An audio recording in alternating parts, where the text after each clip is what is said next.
Direction le Jura maintenant, où le groupe démocrate chrétien exige un bilan du salaire minimum introduit dans le canton il y a 3 ans. Il vient de déposer une motion au Parlement. Le groupe pointe aussi les effets négatifs de cette mesure, notamment sur les jeunes en formation. Il demande plusieurs mesures.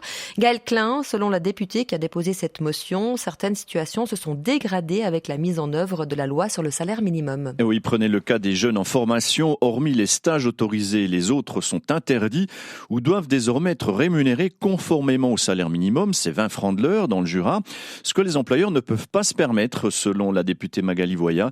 Elle est responsable des ressources humaines à la ville de Porrentruy. Elle prend l'exemple de la crèche qui accueille des jeunes qui veulent se former dans une école supérieure pour devenir éducateurs ou éducatrices de l'enfance. Pour entrer dans cette école, ils doivent avoir réalisé un stage d'une durée de 800 heures, c'est-à-dire environ 6 mois.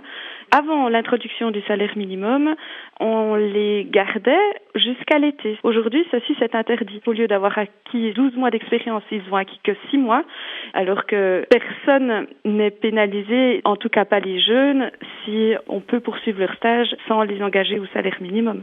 Conséquence, Gaël, ces jeunes perdent la petite indemnisation qu'ils percevaient avant, pendant leur stage. Oui, et pour les mêmes raisons en fait que dans le cadre de ce qu'on appelle communément les jobs d'étudiants. Magali Voya. Ces emplois-là sont aussi soumis au salaire minimum et pour le même emploi, un employeur a tout intérêt à engager une personne qui est qualifiée, qui a de l'expérience, plutôt qu'un jeune qui n'a pas toutes ses qualifications. Ça prétérite l'emploi des jeunes étudiants. Cette thématique de l'emploi des jeunes a disparu dans le deuxième projet de loi sur le salaire minimum qui avait été adopté par le Parlement jurassien en 2017.